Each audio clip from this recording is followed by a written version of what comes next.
Are we watching the end of the Republican Party as we know it now? You know, the Reagan-y, Gingrich-y, Cheney-y, Bush-y party we've come to know and have feelings about. A Politico article suggests that the GOP may be starting over already. Politico reports that next Thursday, 2 days after the election, top conservatives will meet at the Virginia home of one of the party's most prominent members to begin a conversation about how to best revive their party, which is not something you typically plan to do if you think your nominee is going to win the White House. With the historic unpopularity of the Bush administration, defections from John McCain's campaign by all manner of Republicans, and the nighttime soap opera that is the McCain-Palin ticket, it may be a good idea now to recalibrate what red state America means. What is the future of the Republican Party? Governor Sarah Palin thinks that she is the future of the GOP, apparently. She suggested today in an interview with ABC News that if the Republican ticket is defeated on Tuesday, she expects to be a player in the 2012 election. "I'm not doing this for naught," she told ABC. Wow. You know, there may be no I in team, but there is one in Maverick. So Sarah Palin reads the party's palm and sees herself socially conservative, anti-intellectual, economic populist. Maybe.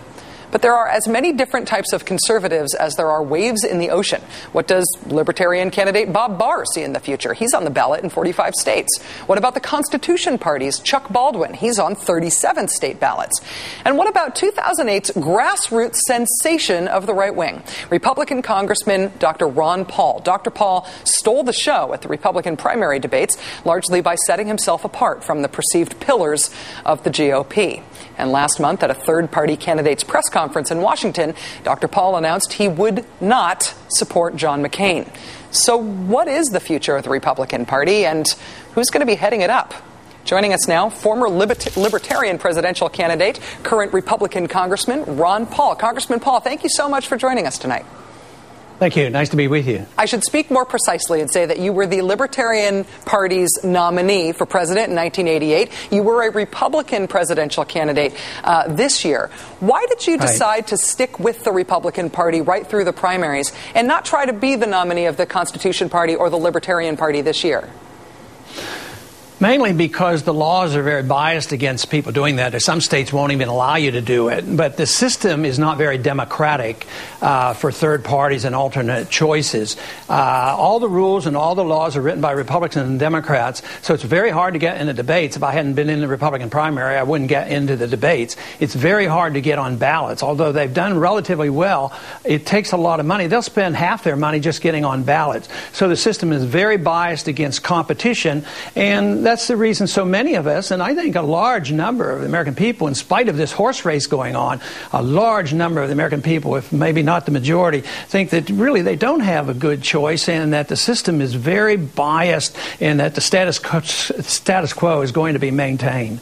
By virtue of the fact that you did get into the debates and you were part of the Republican primaries right through them and you made a lot of money and you got a lot of attention, you attracted a lot of support, particularly from people who had seen themselves as outside the traditional market for politicos. You brought a lot of people into the political system who you didn't think that there was a place for them in it before you. And for that, I've always had a lot of admiration for how you ran this campaign this year. I wonder how you see those folks who you mobilized moving forward in the electorate. Do you think they are still alienated from the two-party system, or could you imagine them lending their support to somebody? Well, a lot of them are running for office right now. You'd be surprised. There are some states, there's 20 and 30 individuals up running, and they did it spontaneously due to the enthusiasm built in the campaign. New Hampshire and Minnesota and different places, there's a lot of candidates. We can't even keep up with them, just as we couldn't keep up with how we were raising the money in the primary. There's a lot of spontaneous energy because the message is so great. The message of individual liberty really attracted the young people. It's interesting that a lot of young people that Obama have go back and forth. They support him, but they like me. And yet our message is significantly different. But our message is very attractive to young people. They like the idea of self-reliance and individual liberty. They like to get out of these wars. They love the idea of talking about monetary policy, which neither McCain or Obama will dare talk about. Why do we have a Federal Reserve? And now that we have this financial crisis going on, the young people are really excited. Well, this is what we've been talking talking about not only for the past 2 years, for about many more years. So it's very appropriate to talk about this financial calamity, how it's related to this $1 trillion a year expenditure that we spend on our foreign policy, and how it's bringing us to our knees, and how we've more or less capitulated to Osama bin Laden's idea of getting us over there, bogging us down overseas in a war like they did to the Soviets, bankrupting this country. So we have fallen into a terrible trap, and right now we're expanding it. And unfortunately, the two major candidates aren't even talking about Syria and Pakistan and the things that are important, because they essentially both agree with that viewpoint. They both say send more troops to Afghanistan.